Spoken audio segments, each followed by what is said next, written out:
I feel like if any of our students watch this, they're gonna hear me say this and roll their eyes at me, but it's fine. Go to class. Go to Go class. to class, take notes in whatever way you want, whatever way it's gonna make you remember, but take good notes. Ask questions. I I know that some people get embarrassed when they don't know things. I Mhm. don't know a lot of things, but I don't get embarrassed to ask because if somebody has enough time to judge me for not knowing something, they need more homework, they need to have some other type of hobby because they just obviously don't have enough time Yeah. or don't have enough things to do that they have the time to judge me. But Oh no. Yup. They don't get it. It's okay. We get And I was like, yes, Lord, come on with the cancellations. Whew, we going in and now just kidding. it. You know, I don't know if you know this, but I'm black. Am I good? you know, He's with the best of them, and he's one of my favorite men to cut the emphasize. That entrance sounds like much more than who I actually am. All right, so my guest of honor is an enchanting Southern belle that exudes style and grace. She's the queen of organization, coordination, and leadership. She always leads with love and integrity and has a heart for empowering others. She formerly served as an assistant learning specialist for student athletes, but now she wears many hats and serves in a major way in her family owned business. She's an amazing woman with an amazing future. Today, my guest of honor is Winter Aguilar-Frost. that Are was you- such a great introduction. That made me feel like 10 times better about myself. Thank you. Well, I really do feel that way though, especially when I saw the word enchanting. I was like, oh, we putting that in there. We got to put that in Yes. there because that's you. I always think of like Winter Like Wonderland. it. Yes, Disney, Winter Wonderlands, all of that. Yeah. I need you to introduce me everywhere else I go with that. Call me up. I will come. Be like, hey, I'm the MC tonight. Let me go ahead and hit this Yes. one. Yes. How's everything going? Good. Long Good. day, but ready to have a great conversation. Well, so let's just start at the beginning. Tell the people Okay. you where you went to school, like where you're from, all that good stuff. All right. I was born and raised in El Paso, Texas. So I grew up there and went to school there. I also got my undergraduate degree at the University of Texas at El Paso. Go Miners! Uh, for a while, we were the only ones that had an NCAA men's basketball national championship, but obviously Baylor. Congratulations to Baylor, but I was a little salty about it. I graduated college in 2015 and then moved to Fort Worth because my older sister, who's only a year and a week older than I am, we've always kind of done everything together. She had moved here. One of my best friends from college was going to law school here. And so I was like, why the heck not? Let's just go try things in a new city. Um, I got my master's degree through Angelo State University. I did do it online though, so I was living in Fort Worth while completing my master's degree, but my undergraduate degree is in organizational and corporate communications, and my master's degree is in student development and leadership in higher education. And I've been living in Fort Worth since 2015. I just got married in 2020 before the pandemic happened. Right before. Uh, yes, right before we were on our honeymoon when it was declared a pandemic in the US. So that's my backstory. Oh, since I mentioned my sister, I also have a younger brother. He's really So you gotta mention you cool. have to mention the brother if you mention her. Yeah, if I already mentioned my sister, yeah, I definitely have to mention my brother. Well, I'm glad your sister moved to Fort Worth so you could come over here so we can meet you. Yes, I agree. I have enjoyed obviously you'll always like love your hometown because it kind of makes you who you are even when you go somewhere else. Hmm. But I'm really enjoying living somewhere else. I love El Paso. Don't know that I would ever move back there, but I still love going there. I was just there this past weekend for a college friend's wedding, and time stands still in that place. It didn't really, even though it's growing, it didn't really feel that different. I think a lot of people say that, like when it comes to moving away from home, it's like you're either on one end of the spectrum or the other. I'm afraid to move and I just don't want to lose everything, or I'm ready to go and I think I'm gonna love it Yeah, the other place. Like there's yeah, never a middle person, I feel like. So um absolutely. But yeah, tell me a little bit about your love for helping other people and why you decided to go into leadership with your degrees. I think it really stems from one of the biggest influences in my life is my grandfather. He was the ultimate helper. He would give the shirt off his back. I know how cliche, right? Everybody says that. But he really would give the shirt off of his back for people. He was always looking to help others, whether it just be through being somebody that they could talk to or helping them in other ways. So I think being raised by him and obviously my mother, he kind of instilled that in us early on. So Mm-hmm. it was really easy to do things to serve others throughout my like growing up in college, post graduate degree. It really started young with him, and it was kind of like you can't really understand somebody just by looking at them. So if someone needs help, why wouldn't you help them? If you're in a position to help someone, why wouldn't you? And so I think a lot of who I am and what I ended up doing kind of stemmed from him. Yeah. What other core values would you say that your family kind of instilled in you? Definitely empathy is the first one for sure. Like I said, it's better to just see somebody for who they are instead of trying to assume that you know them based on numerous characteristics. I feel like today and age it's so easy to assume what you think somebody is based on negative stereotypes that have been created by society, and that's one thing I just can't get on board with. I've seen how people have suffered from that. I too have suffered from negative stereotypes, and I'm not going to do it because I remember how that felt. Mm-hmm. But besides empathy, definitely equity.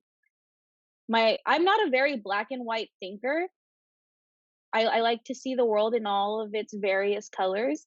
Mm-hmm. But I do struggle when I see something that doesn't seem like if something happens for one person but doesn't happen for the other person and it's the same exact situation, I struggle. I'm Yeah. like, the rules for some things need to be applied equally. And there's a lot of, I mean, you and I have talked about this a lot, but there's a lot of things that I believe in that stem from that altogether. I believe in equity, I believe in justice.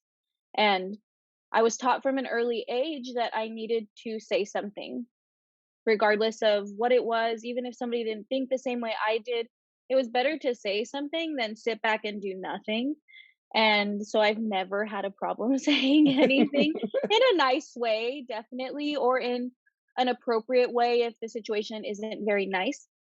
But I think my family really taught me from a young age not to just sit back and let things happen, especially if it's something that doesn't sit right with you, or if somebody is being treated unfairly, you have to get up and say something. So, kind of learned that pretty early on. I credit my grandmother for that. She was very outspoken always, and she told me not to be ashamed of that, and I'm definitely not. Your grandmother is awesome. Yes, she is. She's She so really funny. she's very funny, and I can definitely see all of those things in you, especially with us working together, as working with our student athletes and seeing like everything that they had to deal with. I could always count on you to be like an advocate. Like we always said that you were somebody we knew who would stand up for the kids. So I'm grateful that they had you in that time because they needed it. Um, Now Winter and I met working together, working with our student athletes, and I wanted to ask you, like, what drew you to that position? Like, what caused you to want to be in that realm of work? Well, it's really interesting because before that, I was working at another university in Fort Worth, and that particular university had decided after 75 years of not having a football team, it's a really interesting story. Their entire football team was enlisted for the draft, and so the football team never really recovered after that. So Wow. the university itself went without a football program for 75 years. And I was working there as the campus visit coordinator for incoming students that were looking to attend the university, come and visit and get a feel for it. And then within a span of like a month, it's just like a whirlwind of we're reinstating the program. We already picked a head coach. And so now we're fielding in all these calls in the admission office. And so I kind of compiled everything together, got it organized. The head coach started, and I was like, hey, here's all the people that have been calling. And he's like, oh, wait, can you keep doing this? So my role kind of progressed. I was still the official campus visit coordinator, but I helped extensively with football recruiting because it was such a new program. So we were setting up visits similar to how we would do campus visits, specifically for prospective student athletes for the football team. And I really enjoyed getting to know them. I was there when the inaugural first team started, Mm. and they were just like deer in headlights when college started. Yeah. And so, since I was helping the football program, a lot of them saw me as somebody that they can go to. And I started to realize that there was a really big gap for them as students. Sure, they're athletes and they have this God given ability to do what they do, but it was the gap between them coming from high school or transferring from a junior college or a community college into a 4-year university. And I really didn't like that they were so lost. Yeah. It was kind of hard for me to understand because I didn't experience that when I went into college. I took dual credit classes in high school. Hmm. It was never a question about, oh, do you think you're going to go to college? It was like, no, where are you applying to colleges? My family was emphasized higher education a lot. So I was prepared, and I had a mom who truly understood the college process. I think mostly in part because my sister went to college a year before I did, but my Hmm. mom was very knowledgeable. So I didn't really have that lack of understanding when I went to the university level. On top of that, I credit my public education from El Paso. We actually had my junior year, half of our semester was SAT prep, and the other half of the semester was college prep, where we got to write essays, fill out applications. And I did not realize that. I thought that was a state mandated thing that everybody did. I did not realize that that wasn't in a program that was state mandated, because Hmm. over here you have to pay to have SAT prep Yes, you or do. someone to help you. Well, now we have like what, I forget what it's called in the high school, where there'll be college students that come help Well, students fill out like the um, Go Center, and you have the Go Go Center. Center. Yes, Yeah. yes, the Go Centers. So they Hmm. had that, but I actually had curriculum to follow, and I didn't have to go during a certain period. It was actually on my schedule. We had to go to that Wow, class. that's amazing. So seeing how students were like, how do I check my email? Or even when students were coming in to try and start applying for the university, they had no real idea what to do. They were just kind of like, oh, I'm here. And so when I decided to pursue my master's degree, I did want to take a step back. I was very fortunate enough not to have to work full time Hmm. while I was pursuing my master's degree. So I was looking for something that was part time, and I found the position where we met at another university in Fort Worth, working with student athletes in the athletic academic services office. And so I kind of just, from my passion from learning with those first student athletes, it seemed like a pretty easy transition. It's something I wanted to go to, but it's really Hmm. funny because my mentor at TCU, she's like, I'll never forget your interview because I asked you like what you want to do after you get your degree. And because I was already working in some capacity in football operations at my former institution, I told her, I think I want to go back into football operations. And she's Hmm. like, you sure? She's like, really? And I was like, yeah. And she's like, okay. And she's like, in my head, I thought, I'm going to ask her again at the end of the semester, see what she says. And she's like, I didn't even have to ask. You came and you're like, I think I want to stay in athletic academics. And she's like, I could tell right away that you had a passion for something that was maybe more or better fitted for academics than football operations. But Hmm. that's how we ended up meeting. And Hmm. that's what kind of drew me to that position, was really being able to not just help student athletes, but teach them to help themselves, because eventually we're not going to be there. They're going to Hmm. graduate, they're going to move on. And I want them to be as prepared for the real world as possible. Yep. So I knew if I could get my feet on the ground and in there with them, I could potentially help them with that, because my ultimate idea of their success is being able to be out in the real world and functioning and know what to do. Yeah. I will say this. You definitely did that. Your patience, I feel like you understood your mission, you understood the assignment, and you had patience enough to carry it through. And I think that that was refreshing for our student athletes because they're not used to that. They're used to them like practice, class, eat, go, go, go, go, go. And so whenever they Yeah. would interact with you, it's kind of like, or with us, you make them slow down, enough to smell the roses and be like, Yeah. you need to get it together because you're gonna be somebody daddy or somebody else. Exactly. So I think that it's interesting how you got into the field because it was kind of like you were thrown into it and didn't even know that that was gonna be Yeah. it. Exactly. Yeah. But I was very fortunate. It was something that I enjoyed doing very much. Yeah, the best part about it, I feel like, are the relationships. You Yes. actually got to be a part of their lives, and I didn't realize that we were gonna be that hands on. Like I really did not Yes. expect that at all. Um, what is something that surprised you about working in this realm? There's a lot of things that surprised me. Like I guess in all fairness, it was surprising how uncool I actually realized I was because these new kids come in and I'm just like, I'm not cool in any sense of the word. I'm So that not was cool. very surprising and very humbling. Oh my But gosh. a lot of my students really appreciated that I didn't try to be cool. So Yep. I guess it worked for me. What Yeah. I was really surprised with was again how unprepared some of them were. And Yeah. it speaks to a lot of different things. I don't think it's fair to point fingers, but it shows that there's a lack across the board in a lot of different places. I feel, and we talked about this at work. A lot of us talked about this. A lot of it does stem from the education system, Hmm. and it's hard because I went to public school all my life. Granted, it was in a different city, and I thought I had a really good public education, and I still attest to that. I definitely think I did.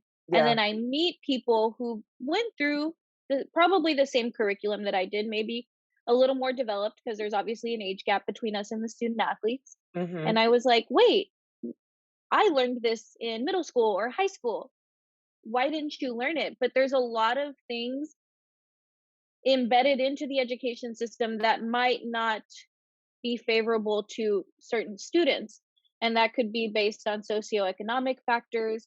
It could be based on um, learning differences, but we don't encapsulate all that.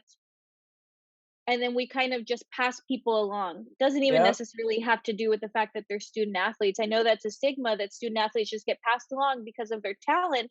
But I also think that it has to do with the fact that sometimes people don't know how to help a student, not That's true. because they lack the experience, but because maybe the education system doesn't focus on these certain aspects. And so by the time someone realizes this student needs help, it might be a little too late without intensive support.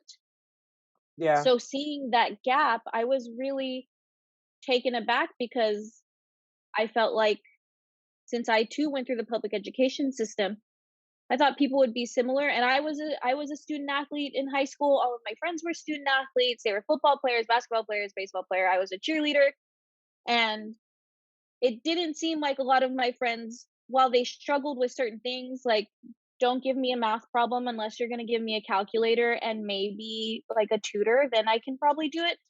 But Yeah. it didn't seem like we struggled that much. We were all very competitive with our grades. Somebody was like, "What's your rank? What's your rank?" So to see that difference, I was a little taken aback. I was a little confused. I didn't realize that there would be that big of a gap. Yeah, atmosphere definitely plays a role in all of that because I Yeah, mean, you only know what's available to you if you know it's available to you. Or exactly. some resources are just not there. And a lot of Exactly. times people do just push those kids through, regardless of you being an athlete, normal students too. Like, they kind of Exactly. like looked over or they feel like they don't want to put in the effort. I'm here for a check type of thing. Yeah, Um, and so the education system really suffers. Like the kids suffer because of the system and the people they push. exactly. Yeah. And some teachers sometimes barely make enough to survive. And so Yeah. a lot of good teachers are leaving the profession because they can't afford to live on that. And these are the people that are teaching our youth.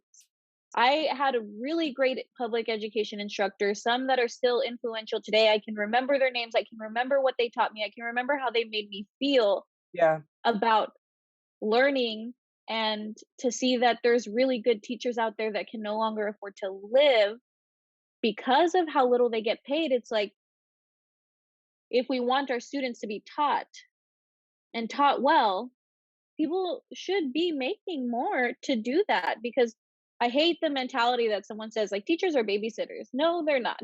No. No, I'm not your kid's mother. I'm Nope. not going to act like their mother. And some people also don't have the support at home, and it's not for a lack of support, but I again was very privileged that I had family members who had already graduated college. So they were able to help me through educational issues that I had or troubles. Some people, their parents work full time, Mhm. so they don't have that support at home. It's not because the parents don't want to support them, it's because they physically can't, because they need to work to make sure that they're providing for their family. Yeah. I didn't necessarily experience that. I had parents that worked full time, grandparents that worked full time, but they were always there to help me if I had a homework question or to make sure that I was doing my homework. So I had a lot of supervision, and I understand that I was really lucky for that, and not a lot of people get that opportunity. Yeah. But the beautiful thing is you've taken all of those things that you've learned and you're putting it out there for other people and you're helping other people along your way, like trying to Yes. get to your next level as well. And I think that more people should really evaluate what they learned and see how they can use it to service the world, because that's really the cycle. Like, that's Yes, really how exactly. I feel it's supposed to go, but it's just me. I agree. I agree. Just me. So with that being said, what are three things you feel like students should focus on, like in order to prepare for the next level? Student athletes are just regular students. So like the collegiate level, Yeah, collegiate like if level. they're going to college, Yeah, if they're going to college, I like have what are three things they should focus on? I have notes because I wanted to make sure that I like brainstorm, because I feel like sometimes I have so much to say and then I forget things. I understand Um, that. the first thing that any student should focus on is learning. Do not let anybody get in the way of your learning experience and what you learn. So really, I feel like if any of our students watch this, they're going to hear me say this and roll their eyes at me, but it's fine. Go to class.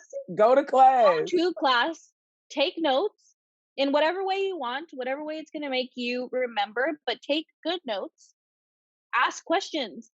I I know that some people get embarrassed when they don't know things. I Hmm. don't know a lot of things, but I don't get embarrassed to ask, because if somebody has enough time to judge me for not knowing something, they need more homework, they need to have some other type of hobby, because they just obviously don't have enough time or Yeah, don't have enough things to do that they have the time to judge me. But so many people are afraid of looking a certain way to other people that they won't stop and ask the questions for better clarity and understanding. And I felt like part of what we did created that safe space for our student athletes to ask those questions. It was you We didn't see you as dumb because you didn't know something. There's a lot of right. things I didn't know, Yeah. and I was completely comfortable enough with myself to ask those questions. So ask the questions so you can have a true understanding of what things are, because so many things are intertwined with each other, especially across multiple like educational um I guess you could say like majors and stuff. There's so many cross disciplinary things that you Yeah. can learn something from one class and it's going to be applicable in another class. So just ask the questions, study. Nobody likes studying. I don't like studying, but I'm going to do it because I know that I need to. Now I'm I spending my can't money. exactly. I'm not I wish I could be one of those people that had like the photographic memory, because then I could just recall it. Hmm. That's not me. So I need to study and really just focus on understanding. That's the best thing you can do. Even if it's something you're not interested in, you can still understand it and not be interested. Hmm. Second thing, second thing for sure, especially in college, this is the time to do it. Get out of your comfort zone. Meet people that don't look like you, don't think like you. Hmm. You'll be surprised at how much you learn from other people, even if it doesn't change your personal perspective on things or your personal ideologies, Mm-hmm. it really teaches us to be more empathetic and respect the differences in other people. Yeah. And I met a lot of different people in college. Again, I grew up in El Paso, so it was a predominantly Hispanic city. And so going to college where there's sports, there's people that look different from other places. There was a lot of international students. So getting to know all of those people opened up my eyes past the small world that I knew, because we Mm-hmm. all have different walks of life. So it's really important to learn from other people. And probably the last thing is get involved. Mm-hmm. I was really involved in college. I was in a sorority. I was in a couple of other organizations, and you just make really good connections, people that you never thought you would meet. And those connections come in handy later. They do. So you want to make as many connections as you can, because it opens up a lot of other doors. So those would be my three things for students to focus on when they're going to college. And those are all great things because they force you to look at yourself. I think Yes, like meeting people, I would always say that I discovered my superpower when I started, meeting other people from different cultures and like yeah, just absorbing the culture. I was able to recognize that these are my issues, that's their issues, and we can still coexist.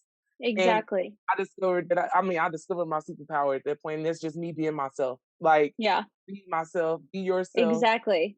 Because they need to know that all of us aren't the same, and they need to know that it's okay. So who's going to teach them that Exactly. if they don't meet anybody? But Mhm.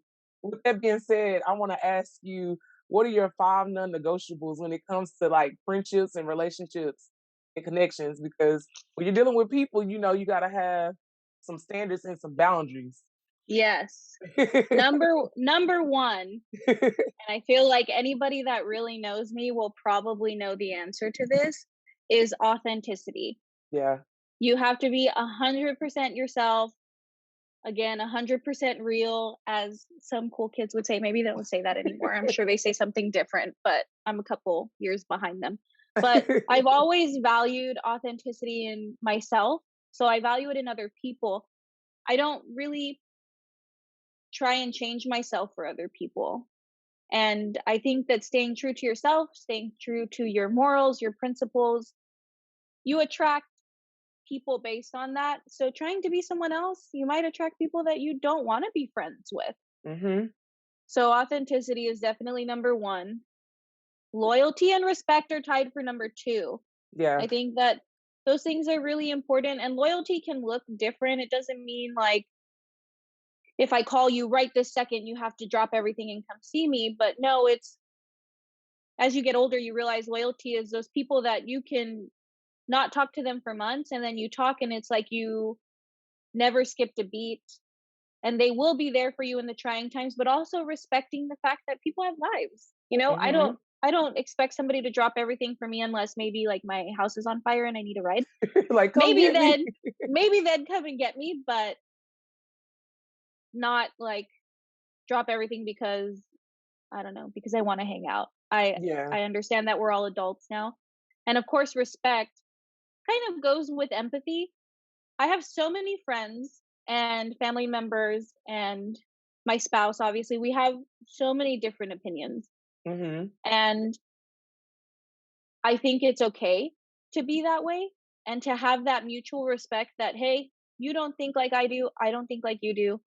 But I respect you enough to know that I'm not going to like completely outcast you because you don't believe like the same way I do. I think that's a lot of respect, respecting again people's time Mhm. and their lives and what they've got going on. Um, Empathy again, reoccurring theme. But empathy is definitely a non-negotiable. I don't know that I can really tolerate someone who can't be empathetic, because again, that's assuming I know everything about a situation or a person when I don't really know them at all. Yeah. And kindness. Some people might be surprised by that because I'm very firm in a lot of my approaches, but definitely being kind to others, because obviously with everything going on in the world right now, pick a subject, pick a topic, pick a day, and it seems like we lack kindness. So kindness is also something that's really important. I struggle with someone who just is mean because they're mean. Mm-hmm. I understand being firm and standing up for yourself. I don't mind that at all. But if you're being mean just because you can, we're probably not going to be friends for a very long time. Mm-mm. So those No. are my non-negotiables. Yeah. You're firm, but it's rooted in love though. Because it seems Yes, like you're like that because, like you said, reoccurring thing, empathy. You're yeah, either fighting for yourself or fighting for somebody else. So it's understood when it's like somebody who's real can understand what you're doing. exactly. Other people, some people won't. Yeah, They just won't get it. yes. Um, but yeah, I wanted to ask, what does representation mean to you? Like, what does it mean to pour into the next generation? Oh, I was hoping that we would talk about that because that's something that's really important, mostly because as everybody in every generation before your own generation says, the youth is the future, They are. regardless of what future that is. And everybody says it, but it's because it's true. Hmm. So these people are going to be our future politicians, people who are representing me Hmm. eventually, right? Because they can be politicians or they'll grow up to be just productive citizens in the society, whether it be through their job, whether they're just active in their local communities. Hmm. So it's very important to foster that and mentor that to help them really just be authentically themselves. I think can see sometimes people like to manipulate others, right? So we see the youth as our future in various aspects. I don't Hmm. want to manipulate that to cater to what I want, but I want them to just be 100% authentically themselves, because then they're going to go out in the community and not only benefit the community from that, but mentor other people to do that exact same thing. Yeah. And so it's really important to invest in them. And a lot of people see the youth as dangerous. And I think because regardless of the youth, when you're 100% authentically yourself, you're dangerous to everybody Hmm. because you no longer serve anybody other than what you stand for. Yep. And so some people see youth as dangerous. Sometimes they see them as stupid and not worth investing in. And while I believe that we probably shouldn't eat Tide Pods again, um, I think that the youth has a lot to offer. A And lot. maybe more than I hope that the youth has more to offer than I do. I want the youth to be better than me They need because to that's be. what's going to change, again, all the cliches, but that's what's going to change the world. Yeah. We need them to be, well, for lack of a better word, I need them to be rebels because honestly, Yeah, status quo is not always the thing. Like exactly. sometimes somebody had to shake some things up before to get us where we are now. I So agree. I always kind of teach my student, whoever works with me knows that I'm gonna be like, be you and make sure Exactly. you stand up for yourself and advocate for yourself and understand that Mhm. this is just a foundation. This is not Yeah, like end all be all. So you need to gather all your resources here and take them and go do what you do exactly. outside of these walls. Yeah, Um, use the system. Use yeah. the system back. And if you really look at it, it's historic. Hmm. A lot of social movements were led in masses by the youth. I think that's why the civil rights movement is one of my favorite things to cover in history. It's Yeah. one of my favorite eras. And I know that's hard to say because it's like, oh, it's my favorite era, even though there was such atrocities happening. But it was because we saw the power of the youth and certain groups saying, no, not Yeah. anymore. It's not Yeah. going to happen this way. I actually had family members that participated in the walkouts in California, the Chicano movement Yeah. walkouts. And Yeah. I'm like so thankful that, and it growing up around people who were not afraid to say anything, who are not afraid to participate in things like that, even if it went against the grain, even if it caused them more trouble. Yeah. if nobody would have done that, I probably wouldn't have been able to go to college. I probably wouldn't have been able to marry my husband. We probably wouldn't know I each other. Yeah, we wouldn't know each other. I Yep. wouldn't be able to have a credit card in my name. So because of those people pushing back, and again, primarily youth, it really shook things up for the better. So why stop now? There's Yeah. so many things that can be better, and hopefully they do become better because the youth is really active right now too. It Yeah. was a very big blessing to work with so many student athletes and hear their perspectives, things I didn't experience growing up or understand, and seeing how passionate they are about it. Yeah. I think It's I think we're beautiful. good to go. Yeah. It's beautiful, and I will say this: the kids think that they learn so much from us, and Mhm. I always tell the kids, "Thank you for allowing me to be a part of your journey." Because what you don't know is my cycle is always there's always a group of students that comes into my life and like changes things and like Yeah, inspires me to do the next thing.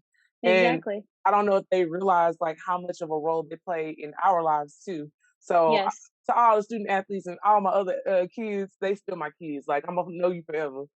Yes. I think that they don't realize how powerful their voice is and their name is.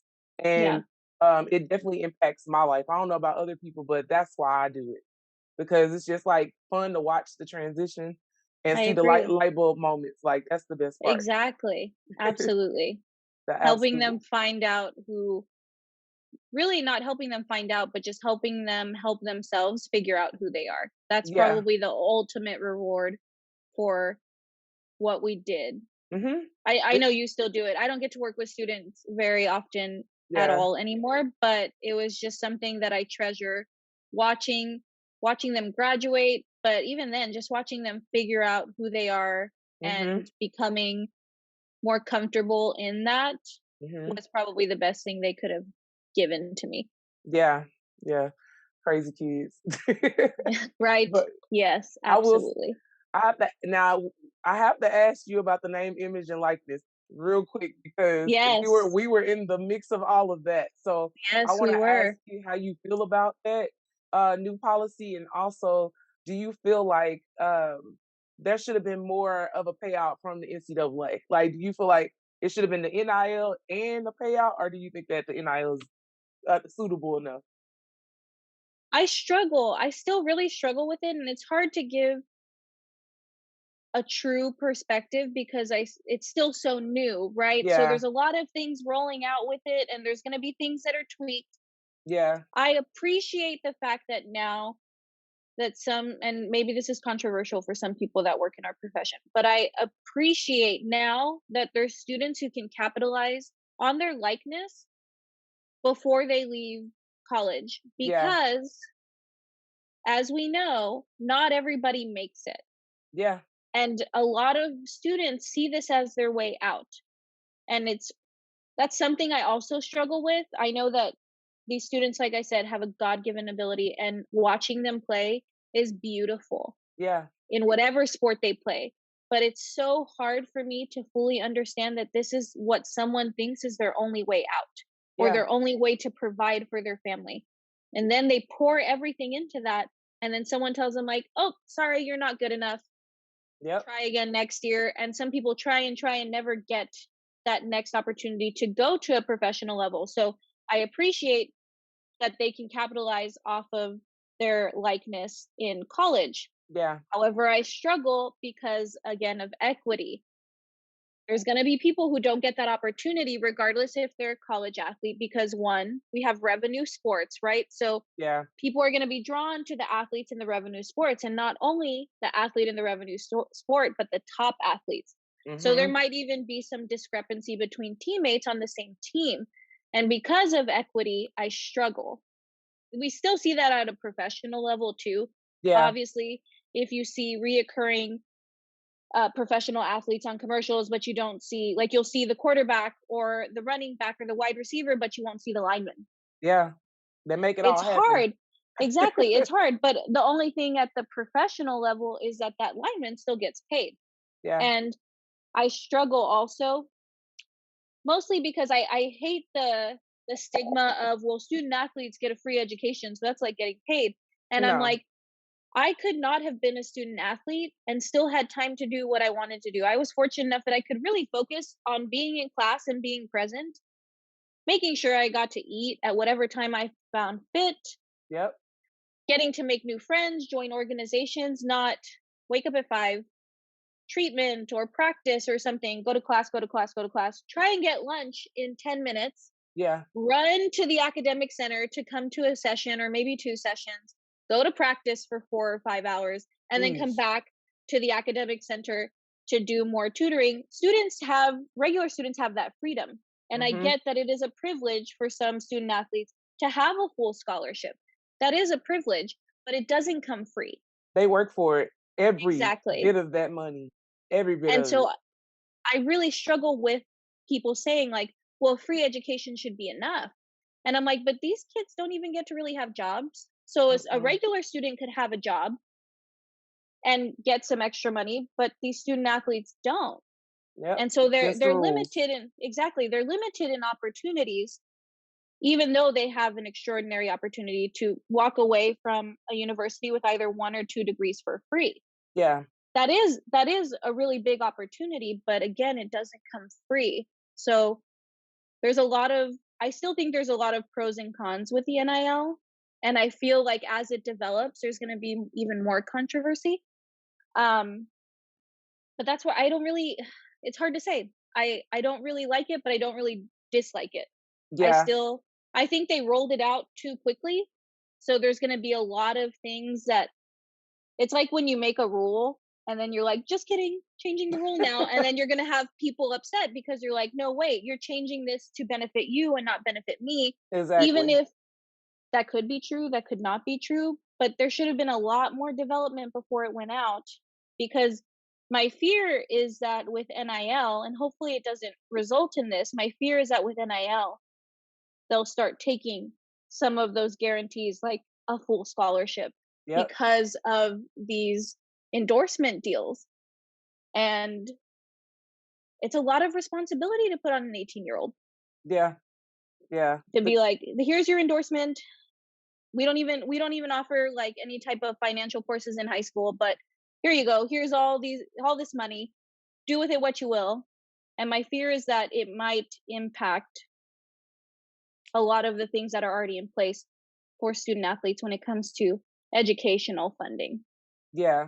I can see that. I can see how that could be a problem and like how that could possibly come about later on. But I feel like they definitely should have developed it a little bit more.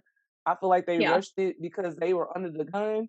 You know, like exactly. they rushed it so they can like make people be quiet for a little bit, Yeah, but it's not solved at all. Like this is just exactly. the beginning of the beginning.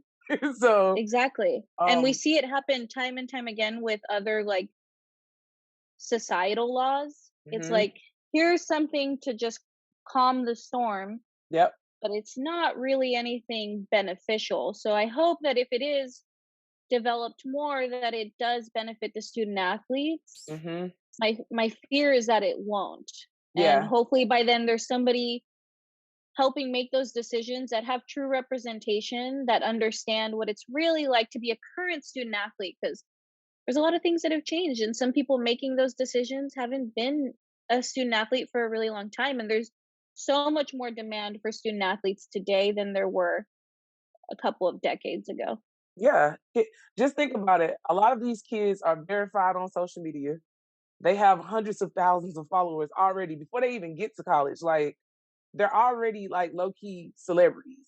Um, Exactly. so I am happy that they're able to at least maximize off of their own I name because agree. it I is their agree. name and their Uh-huh. likeness.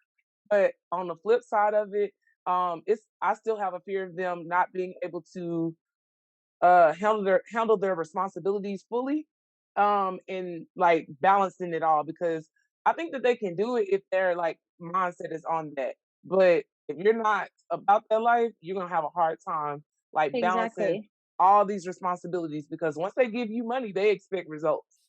Same way Exactly. when they give you a scholarship, they expect productivity. And once Yep. this drops, they start, you're disposable, Exactly. Um, You're replaceable. Yeah. And I feel And like, just like endorsements, with hmm endorsements, you're replaceable too. As soon as hmm you step out of line, and it can be for anything. You mentioned social media. I think student athletes have to be a lot more responsible with their social media.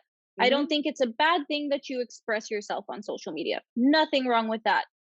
But always realize that an action can have a positive or negative reaction. hmm And once you are being paid for something, such as name, image, and likeness, you're held to a higher standard. And yeah, so there's a lot of things that you think are fine that someone's not going to see as fine, and then all of a sudden, endorsement's gone. yep. That's why So you got to make sure you choosing that. That's what scares me too. A lot of them are going to be going after the carrot. They're not going to focus on, is this in alignment with who I am? Are these the things that I really represent? You're chasing exactly, money, and that scares me because I'm like, then you're gonna be controlled, another puppet again. You're already exactly. controlled as a student athlete. Let's be honest Mhm. about it. Yeah, But you have to choose things that are in alignment with your core values, not just things that have the price on it. Because agreed. you will be in some situations. I So agree. yeah, we'll see what happens. We shall find out. I know. Well, I got about 3 more questions for you. Okay. Okay, so tell me how you define happiness and success. It's going to be an unconventional answer. That's Hopefully what I no would one want. was hopefully nobody's watching this to get inspiration for or the right answer spelled out for them. But I think happiness and success to me is being, again, repetitive, 100% authentically myself in Mhm, everything I do, regardless if it's my family, my profession, with friends. That's truly where I see success. Because mhm, when you become comfortable enough with yourself, it's almost like knowing your worth is mhm. all the success anybody can have, in my opinion. Nobody can put a value on me anymore because I don't allow them to. Exactly. Sure, I'd like to hear someone say, like, I hope my husband would say, "You're a good wife," because I think I'm a good wife. And obviously, he's a good husband, but I don't get my value solely from him. Right. It's really, I get my value from myself because I know myself and what I believe in and what I uphold. So when you get to a point where you're no longer controlled by external forces, to me, that's when I knew, regardless, I had reached success. Yeah, I can agree with that because success is what you define it as. And Exactly. I think a lot of people feel like success is having a lot of money or the newest car or all these different things. But to me, having success is it has nothing to do with like physical things or Yeah. monetary things. It's all about peace and mindset for me.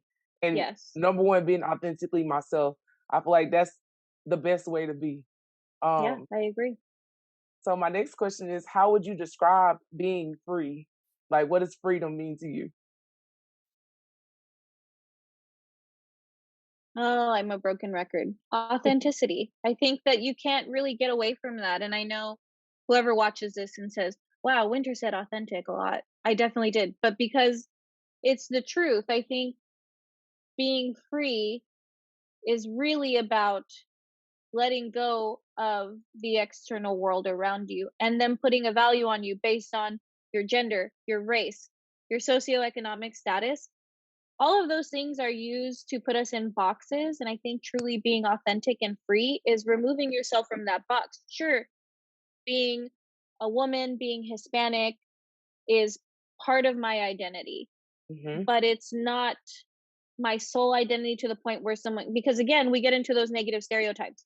People are going to, certain stereotypes view Hispanics as one way. And they're obviously not, because they already put us in one category, and there's so many different categories of that anyway. So you Yeah. couldn't compare us. But being free is removing yourself from those societal expectations and just doing what you want to do and staying true to yourself instead of trying to conform to what other things or other people see as ideal. Yeah. That's truly being free, because then again, nobody can control you except yourself. Yeah. and you won't put yourself in situations where you can be controlled. Um, Exactly. we all have things we have to like uphold, but um, ultimately, you can't. Nobody can take your power. You give it away, Yes, and exactly. our circumstances causes whatever it's going to cause, but you can control a certain amount of power. Yeah. So, and my last question is: if you knew then what you know now, would you change anything? Mm. No, I wouldn't. And I think that's so easy to say that you wouldn't. There's definitely some situations I got into as a youth that I was like, girl, get it together. Haven't we But all? right? But I don't know that I would do it again because it made me who I was. I had to go through what I needed to go through to be who I am today. And that's something I value more than anything else. And there was a lot of hardship. I think everybody goes through a lot of hardship, and it's such a different hardship. What something that I went through that completely flipped my world upside down and tore me apart could be minuscule to what somebody else went through, right? But we both had to go through those things to get to where we are now. Hmm. So I don't compare traumas, but that's where the empathy comes in. Somebody can go through something and I'm like, I never had to deal with that. There's fortune in that. But what also comes from those heartbreaking situations that you go through, or situations that you were put in that you didn't know what to do, or you felt out of control, those things taught you and helped you be cognizant of what to do in the future. So 10 out of 10 would not do it again. I think it all happened the way it was supposed to happen for me, and I couldn't be more thankful for that. Yeah. So I hope people really don't get caught up in looking back as like, I wish I would have known how things were going to be in the future so that I didn't do that. There's a lot of things that people think if I didn't do this, life would be so different now, but that's not definitive. Nothing's definitive No. in life. So instead of spending time thinking about, man, I wish I would have known that so that now today I could be a certain way or have done something different, you're going to get so consumed by thinking about changing your past that you forget to even live in the present, but also enjoy the future. Yeah. I So, definitely n- agree. no, and I hope that everybody else kind of gets away from that mentality. Yeah. For real. I will say this, I'll end with this. Like, we're all going to experience failures. And I think Yes, for some reason, uh this generation of kids are just like adults too, feel like failing is like the worst thing. And I feel like it's the best thing. I Um, agree. because it's something that's gonna build your character and it's gonna show you if you need to work on yourself or if you're not ready for what you think you're ready for. Um, Exactly. so I just hope that everybody will just take their L's and look at them as like ways to enhance themselves and ways to like reevaluate what you feel is valuable. Exactly. Yeah, Um, failing definitely teaches you more about yourself than winning oh yeah, winning will because teach you you something too. and yes, and failing in my opinion is good. Yeah. And I failed. I want my future children to fail Hmm. because it really tells you either one, if it's something, sometimes we get caught up in what people want us to be, Yep. whether it be your parents, your significant other, your friends. We get so caught up in what they want us to be that we're not living for ourselves anymore. So failing can show us, okay, maybe this isn't what I'm supposed to be doing. Or maybe I just need to work harder because it's Hmm. something I really want to do. But it's okay to fail. It's okay to live for yourself and not become a doctor because your parents are doctors. Hmm. My grandfather was like a math whiz and I can't do math to save my life. So I didn't, as much as I wanted to be like him, I wasn't going to be an engineer, and I was Yeah. okay with that because when I failed, I was like, yeah, no. I need to figure out what's best for me and not try and live for other people. Yep. Couldn't have said it better myself. Couldn't have said. Well, Winter, I thank you so much for coming on here and like sharing your thoughts and your wisdom with everybody. I'm very proud of you and I'm happy that I know you. So I had to ask you to come on so that people can experience you too. So thank you so Well, much. thank you for having me. I had fun. Hopefully people learn from this. I'm sure they And will. I appreciate it. I appreciate your time. No problem at all. Well, you have a good night. Thanks, you too. Thank you. Bye.